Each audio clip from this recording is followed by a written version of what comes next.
Welcome to Tigray Media House. My name is Malitti Brahana Meskel. We are now in month 7 of the war on Tigray. The United States has sent a special envoy to Ethiopia and throughout the Horn of Africa to address the issue, and diplomatically, that's a good sign. But practically speaking, the people are still suffering. We know that the looting hasn't stopped. We know that the massacres have not stopped. We know that the rape has not stopped. We know that the attack on women and girls has not stopped. We just recently in the United States celebrated Mother's Day, but for the Tigrayan mother, there's nothing to celebrate. She's watched her daughters be raped. She herself has been a target of rape in this war. She's watched her children, her sons be killed, her husband be killed. There's little to celebrate if you are a mother in Tigray currently. Today, we have a very special guest with us, Dr. Hayalom Kabede, who is CEO of Eider Hospital. He's still in touch with his staff, but is currently in the United States, and so we're grateful to have you here. Dr. Hayalom, we just heard from the Patriarch, His Holiness Abune Matias. He said many things about what's happening currently in all over Ethiopia, but specifically in Tigray, and he didn't mince words. He called it a genocide. He was very clear. But what struck me about the Patriarch's message is how clear he was about what is happening to the mothers and the daughters in Tigray. He said what is happening to them, the sexual violence is even worse than those who are being killed and who are being massacred. So what are your thoughts? First of all, I think there was a lot of surprise. It kind of shook the faith community because we haven't heard from him until now. So first of all, what was your response when you heard his message? Yeah, thank you very much, Melita, in having me here in show. What has been told by our Holiness Abba Matthias is really quite surprising, because the Orthodox Church, as an institution, never been said about what's happening in Tigray for almost 6 months. We are getting to 7 months. So this is a surprise. But if you look back to the story, if you look back on the Holiness Abune Matthias, he has an experience of exposing atrocities even before the war begins in Tigray. He did the same condemnation, and he did the same condemnation when Christians are slaughtered in some areas in Oromia and some area in Benishangul Gumuz. So if you see this all experience, so he has a very quite gut to say what's happening in Tigray. So what makes me surprised is, in the contrary, some other peoples are just blaming him that he is very specific.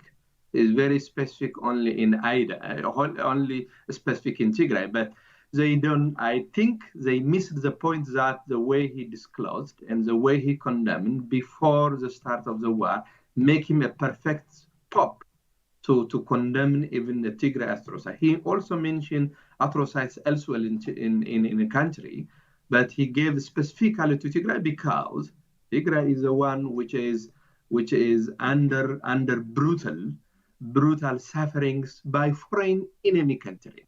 So that makes also special. If he mentioned a special to Tigray, this makes a special because the rest part of atrocities are by our own military, but in Tigray it is a foreign enemy plus our own military. So that makes it special. So this has to be given a congratulator, but some moves to the opposite side. But for me, I think I found this is very interesting, and I can understand the pain behind what's going on for the last month around the Pope, because it has been a very difficult, and he's contained in his own room and have no to say, or he couldn't come out and say this in a public. So that's why he find out the way to disclose it. So for me, it's really good that it recognizes the sufferings of our community in the ground.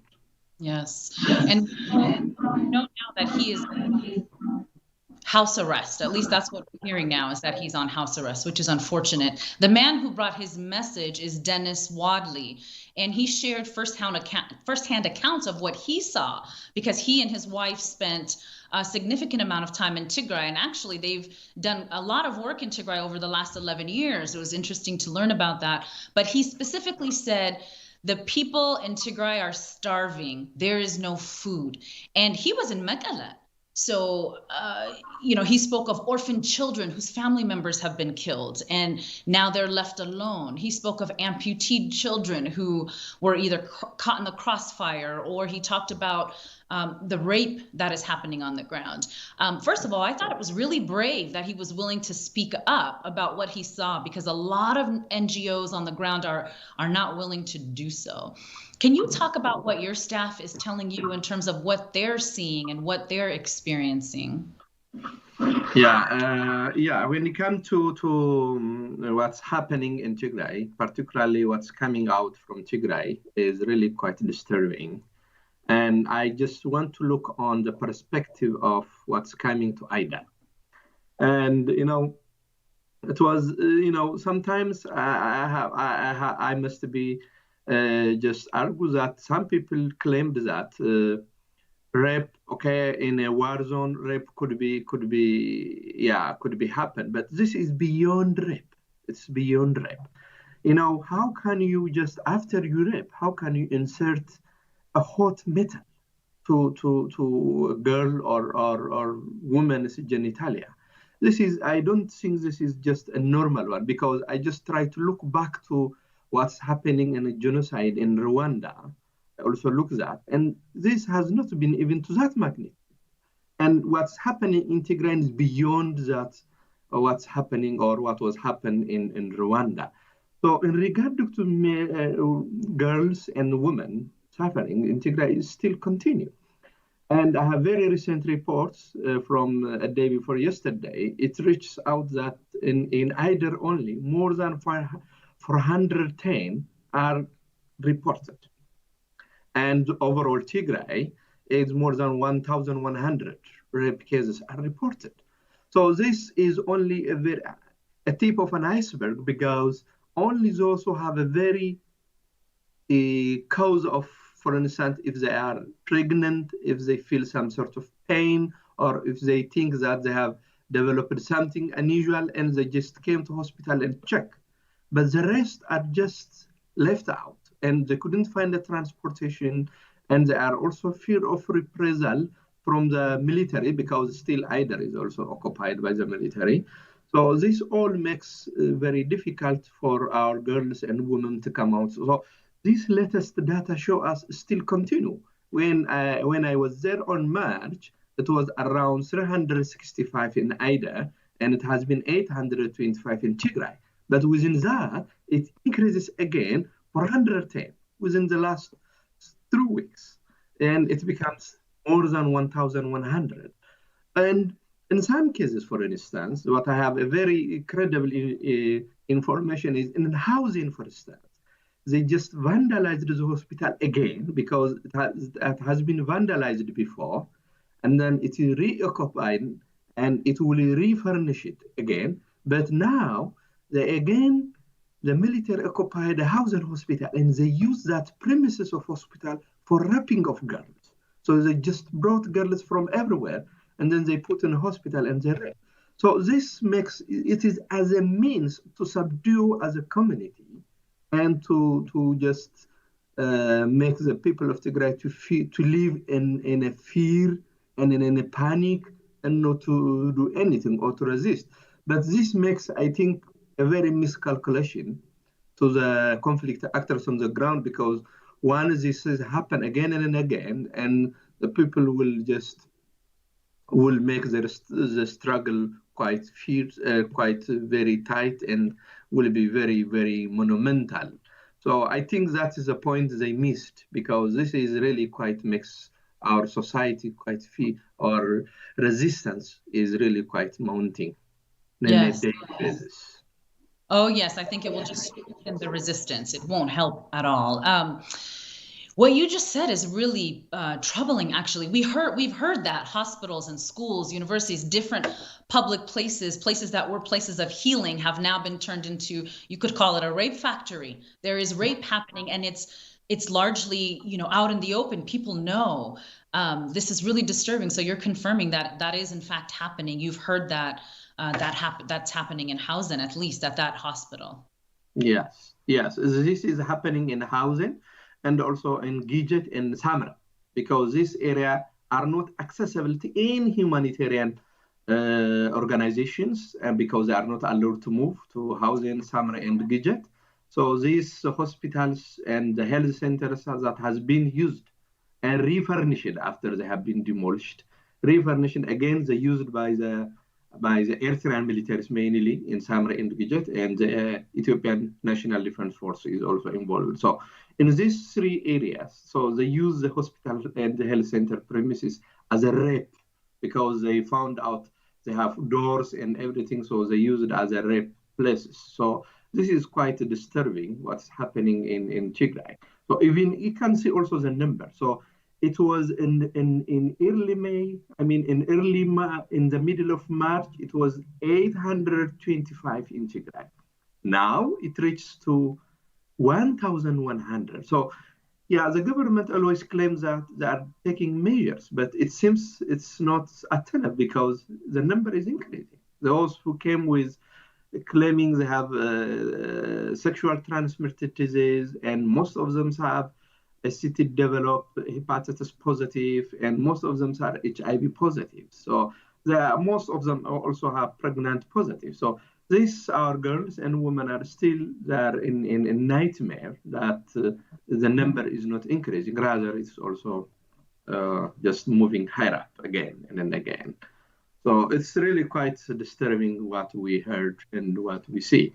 And what's happening in Eider last time on March is also they also rape a medical student. So this is not surprising. I was there when they rape a medical student, and we started to confront with the military what's happening. So sometimes you can see some people feel bad, but most of them, they seem to have their mission to subdue the society.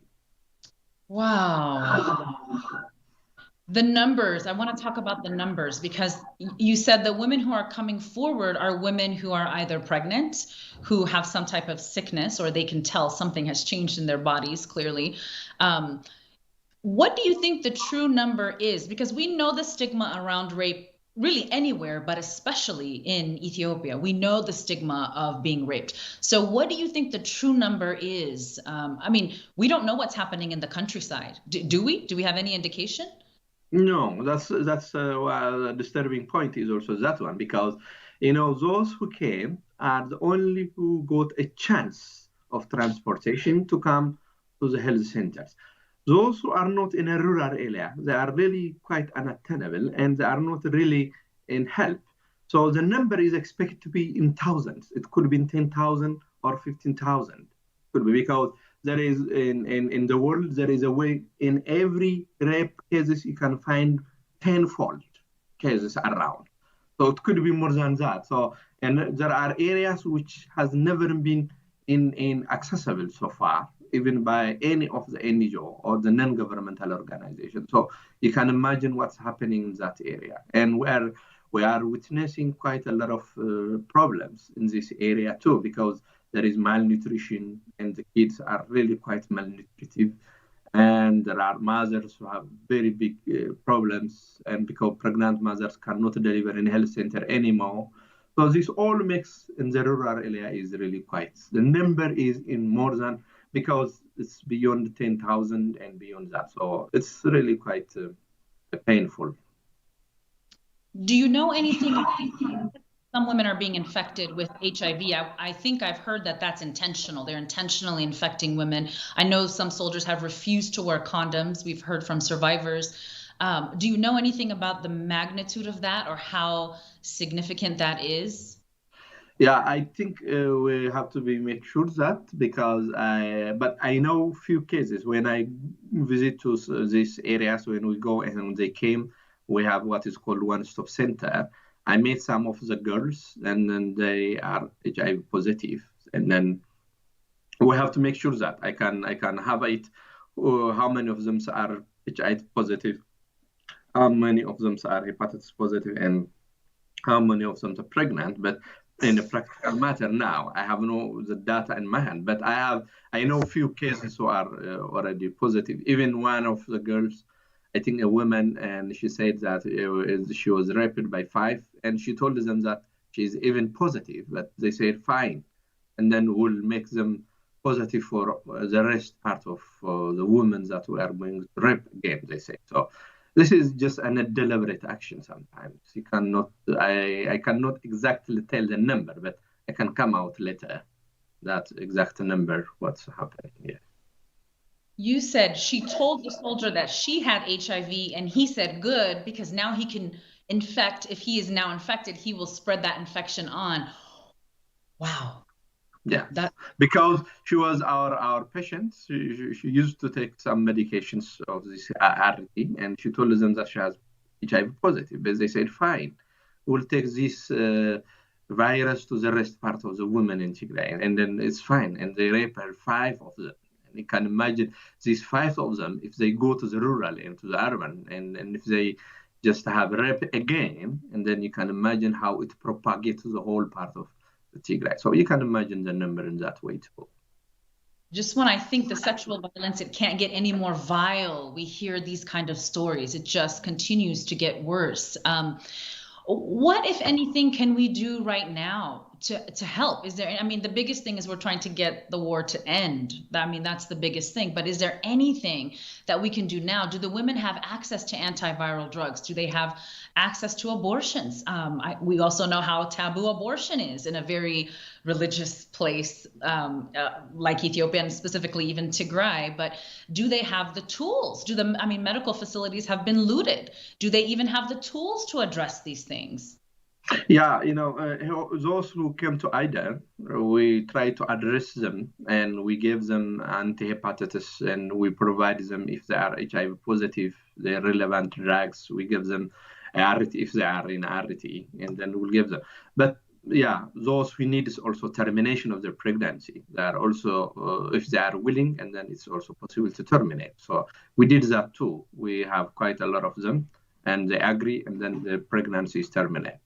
The same is true for those. But my worry is you can imagine those who have no access to come to health facility, and they just remain there, and we don't know what will happen in their life. So yeah, for those who came, we are trying. Many organizations are helping in that way. They provide our kits and they provide some of the medications. So those who came to IDER will provide them what is necessary for them, including termination of pregnancy. But those who are in the rural or have not got a chance yet are really what make us quite disturbing, because they could have been positive in any of these diseases, or they maybe also have pregnancy. So, I don't know what will happen, but that's what we say. There should be an access for humanitarian, but that part is not yet work out on the ground, because still some of our medics cannot even move to the areas. So in this inaccessible areas is quite difficult one. But those who can, yes, people are helping our girls and women that have got these problems. Wow. It doesn't seem the Ethiopian government is seriously. It doesn't seem that, the Ethiopian government is, when Abiy was first appointed, half of his staff is women, but we're not hearing a response that is, proportionate to what's happening. Do you have any hope that something is going to give? Do you have any hope that the women are being heard, that this is actually being reported accurately in a way that's going to cause a reaction, be it maybe not from the Ethiopian government, but even internationally? I mean, what are your hopes or thoughts around that? Yeah, we really, in that regard, we really did good things, because on February 19, the president of the country came to IDA. She came to Tigray to visit. So on that time, there was a denial, because most of the government organization and the governmental institutions are not in a position to admit what's happening regarding to the rape.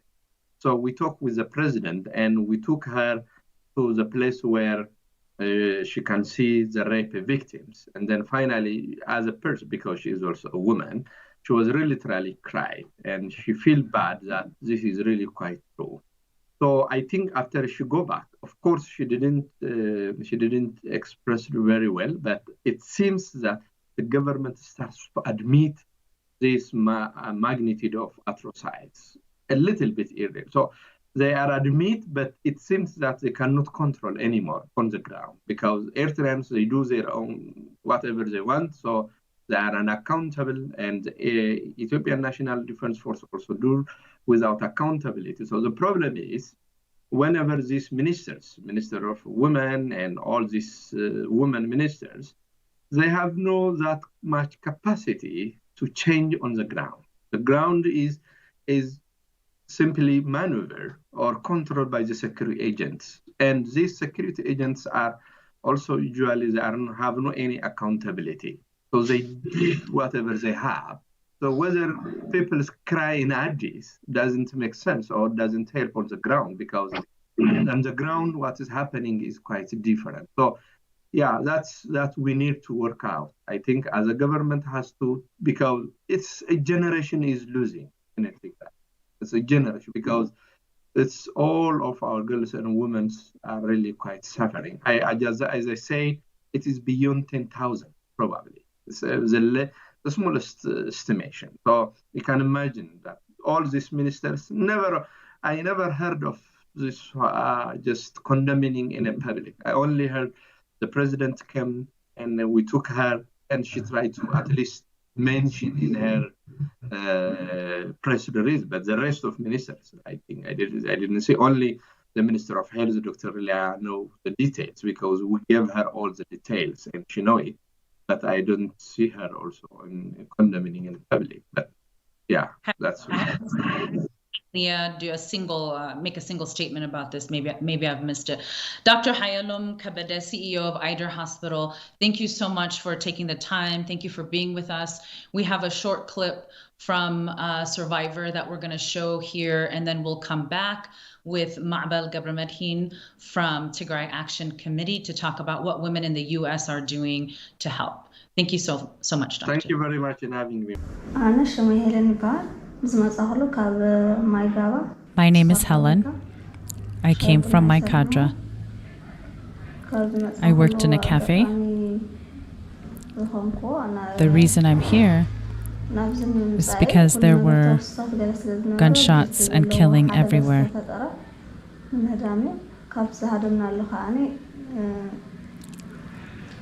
We were escaping to Adigoshu and we're near the river. There were 5 of us. 2 of us were raped. There were 3 others. 1 was pregnant. 1 was a mother. They told us to drink water. We refused. They told us to eat. We refused. They asked why we wouldn't eat or drink, and they hit us with a big stick. They proceeded to rape 2 of us. After they raped us, they asked where we are going and why. We said we are headed to Adigoshu.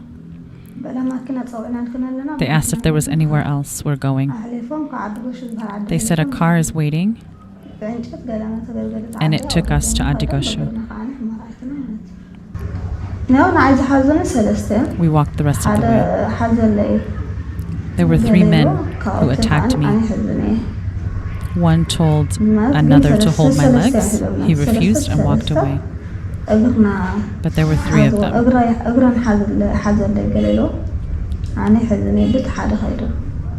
They held our legs.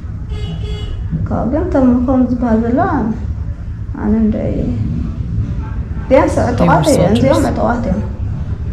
We are back with Ma'bel Gabramedhin with Tigray Action Committee. She is engaged with political organizing national protests. And she is also leading the charge on holding the Ethiopian government accountable for the sexual violence that is happening in Tigray. Ma'bel, we just spoke with Dr. Hayalom and learned about some very gruesome things that are happening. The story is even worse than we can imagine. There is no access to women in the countryside, as he mentioned, so the numbers could easily be in the tens of thousands of women who have been raped. What the soldiers are not only spreading HIV, but they're raping women they know are HIV positive and still doing it so that they can be infected and therefore infect more people. So the stories just keep getting worse and worse. Tell us about Tigray Action Committee, because I think everyone is looking for some way to help, and it's difficult and challenging when we're so far away. So tell us about what your goals are around helping women and girls in Tigray around your organization. Absolutely. So Tigray Action Committee is a nonprofit, and it was started with me and my sister. We really needed to do something to help our sisters back home in Tigray. We needed to feel like we were assisting in some way. So what we have done is we've created a nonprofit organization that has met with legislators and politicians throughout the United States. We have held protests. We have done, we've officially just started fundraising. We have a 5K that is happening now. It's going to be happening on May 29th, and it will be a 24-hour virtual 5K. It will be throughout the entire world. And the proceeds that are gained from that 5K will go directly to the women in Tigray because they need it, as you've already mentioned. We also have other action items, one of them being a petition to sanction Ethiopia for using rape as a weapon. We understand that rape is a weapon automatically, but the degree of rape that's being used, the degree of brutality that's being used against women, someone needs to be held accountable for that, and that needs to be the government of Ethiopia. When the prime minister said that, yes, I know that women are being raped in Tigray, but no one's talking about my soldiers who are being attacked by bayonet, that was too much for me. And so that's why we decided to have a petition or some way to hold them accountable. Yes, and you're right. Sexual violence, when it's widespread and systematic, is a war crime. We know that when soldiers are raping, they're saying things like, "We are cleansing your blood." And these are things that we heard in Darfur. So it's not, and in other genocides. So we know that this is definitely a war crime, what's happening to the women. This is not just undisciplined soldiers. This is systematic rape of women. YourChange.org petition has exploded. How many signatures do you have? And also, your signatures are coming from women around the world. It's not just Tigrayan women, it's women around the world. How many signatures do you have so far? Well, last I checked, just about 10 minutes ago, we were at 75,000, and I want to say about 7,500. But yes, a lot of the signatures have been outside of Tagadu, outside of our community. I would say that 6,000 to 7,000 of the signatures have been from women and people from Tigray, whereas the remaining, so about 70,000, have been from people outside of our diaspora, outside of our community altogether. And it makes sense because this is outrageous stuff. This is stuff that should not be happening in 2021, and yet is. And so the world should be outraged. Every woman on this earth should be outraged to what's happening to our sisters in Tigray. Everyone. Do you find when you're talking to, be it legislators or legislative staff, or even just everyday people, or even with this petition, that most people still don't know? They still don't know how barbaric it is in Tigray in terms of what's happening to women and girls. Are you finding that? I am. I absolutely am. In fact, if you go onto the petition and read the comments that are left, a lot of those comments are people saying, I had no idea that this was happening. How can this be happening? And I think that has to do with a lot of the reason that it's still happening, that it hasn't been stopped, is because people aren't aware of the level of brutality. If they were, they would be so outraged that they would act themselves. they would do something themselves. They would do something that I'm doing. They would have to start their own organization to stop what's happening. So yes, I don't think enough people know. And that was really why we started Tigray Action Committee in the first place, was to spread awareness. And now it's at the point where awareness and action have to meet. And that's why we've done what we've done so far. Great. And that petition is on change.org. And people can also go to tigrayactioncommittee.com and they can learn more about your organization and also about that petition. I want to circle back to the 5K that you mentioned earlier. You are doing a run for Tigray, a 5K on May 29th. We know that Letasenbet Gide broke the 5,000 meter record in October of 2020, becoming the fastest woman to run that 5,000 meter. It was previously held by Ethiopia's Turunish Dibaba. So that is really exciting. Her time was 14 minutes, 6.62 seconds. Really incredible. So I know you're doing this run now. Tell me about why you're doing the run and what you hope to accomplish. I know you said there's a registration fee and that's going to go toward Tigrayan women, but how did this idea come about? Sure. So my sister Hausen, she lives in Denver, and she has dealt with a lot of different 5Ks. She's been a part of it, and it came to her that this would be a great way for allies to be involved. What we at Tigray Action Committee really want are allies to be involved. Tagaru cannot only be the ones that take care of Tagaru. The world has to take care of us. The world has to care about us. The world has to care about our women, our children, our men, the entire community. It can't just be us all the time. And so she came up with a way to draw in more allies, similar to what the petition is doing. It is asking people who are outside of our communities to join, and a lot of them have. And just to mention the runner you were speaking of before, her story is incredible. Not only is she from Tigray, but everybody was concerned that she wouldn't be able to get out. People were concerned that she wouldn't be able to run anymore.